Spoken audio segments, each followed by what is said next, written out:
ठीक नहीं है। इसका कहीं ना कहीं सरकार को नुकसान उठाना पड़ेगा। जबरदस्ती से इस्तीफा दिलाने का कार्य किसान समाज करेगा।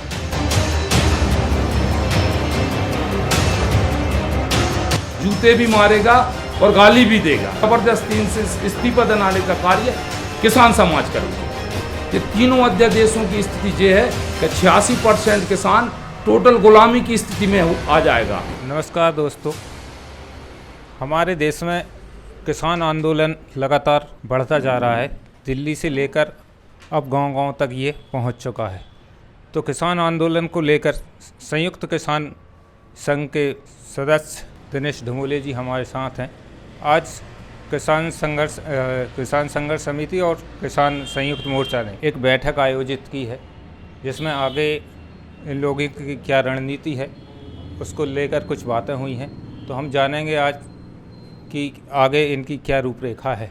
गाडावारा क्षेत्र के समस्त जो कृषक लोग हैं उनके कुछ प्रतिनिधि और हम सब लोगों ने मिलकर आज बैठक की है कि जो भारतीय जनता पार्टी की जो सरकार है उसकी जो दमनकारी नीतियां चल रही हैं उनके खिलाफ सारे कृषक इकट्ठे होकर और 10 तारीख को हम लोग एक बड़ी रैली निकाल रहे हैं, जिसमें कि गवर्नमेंट की जो नीतियां हैं उसके खिलाफ एक ज्ञापन देंगे और सरकार को आगाह कराना चाहते हैं कि इस तरीके से जो किसानों के साथ जो दुर्व्यवहार किया जा रहा है, जो उपेक्षित किया जा रहा है किसानों को, तो ये ठीक नहीं है। इसका कहीं ना कहीं सरकार को नुकसान उठाना पड़ेगा, क्योंकि किसान जागेगा तो ये आप मानिए कि कहीं ना कहीं देश का, सरकार का नुकसान तो होना निश्चित ही है।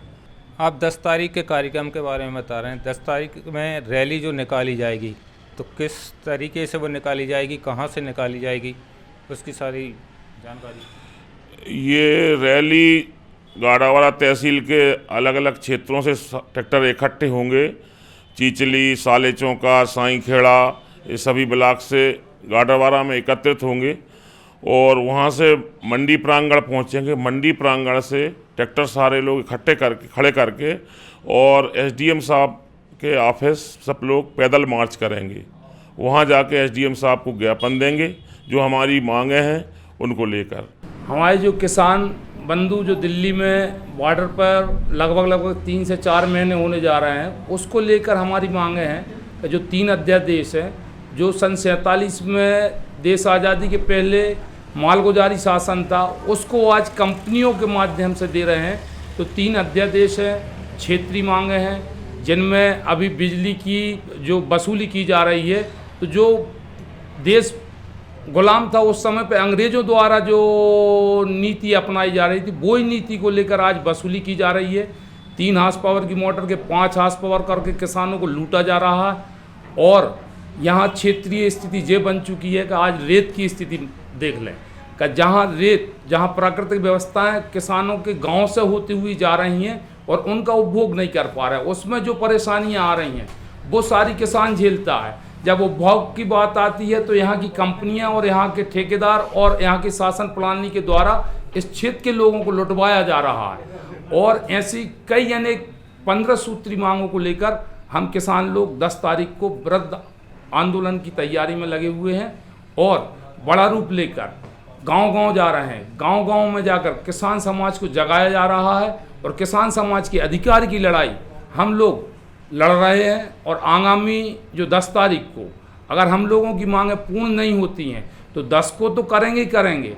अगर 10 तारीख में हमारी मांग पूर्ण नहीं होती हैं तो हम भविष्य में मध्य प्रदेश की राजधानी भोपाल में जाकर भाजपा के सीएम और सारी व्यवस्थाओं को हम चोक करने की भी स्थिति बनाने जा रहे हैं।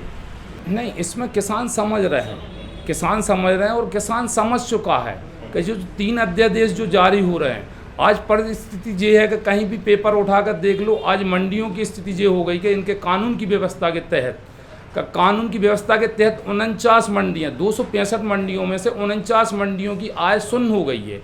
किसान ये 3 अध्यादेश जो प्रधानमंत्री जी द्वारा बोले जा रहे हैं, ये तीनों अध्यादेशों की स्थिति ये है कि 86% किसान टोटल गुलामी की स्थिति में आ जाएगा।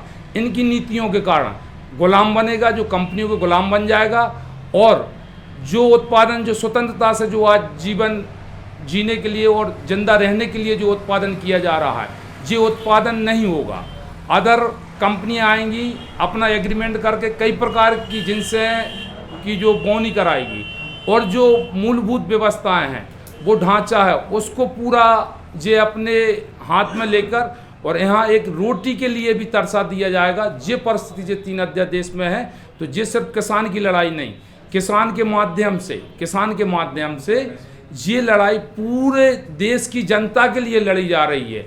परिस्थिति ये है कि उत्पादन हम करेंगे, लेकिन रेट सही ना मिलने के कारण वो लागतें बढ़ती जाएंगी। आज अपन एमएसपी पे लड़ रहे हैं, तो एमएसपी पे तो रेट नहीं मिल रहा है, लेकिन परिस्थिति जो लागत की है, आज डीजल की स्थिति देख लो, आज डीएपी यूरिया की स्थिति देख लो, और आने वाले समय में सारी सब्सिडियाँ ख़त्म करके विद्युत की आज अगर अपन बात करी जाए, तो बिजली विभाग द्वारा जो आज अपन 3500 4000 के समथिंग 5 HP की मोटर का बिल दे रहे हैं, वो आने वाले समय में अभी इतना नहीं दे पा रहा है। आने वाले समय में वो 50 से 60 हज़ार रुपये प्रति वर्ष से अधिक जमा करना होगा। तो किसानों की स्थिति मुश्किलें बढ़ाती जा रही है सरकार है, ना कि किसानों के उत्थान में काम कर रही।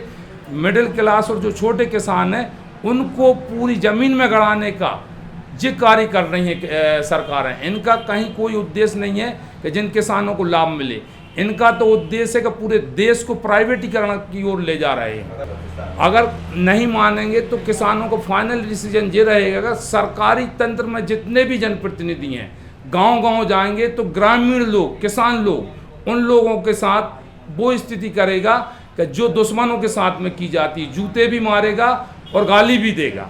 ये परिस्थिति आएंगी और ज़बरदस्ती इनसे इस्तीफा दिलाने का कार्य किसान समाज करेगी।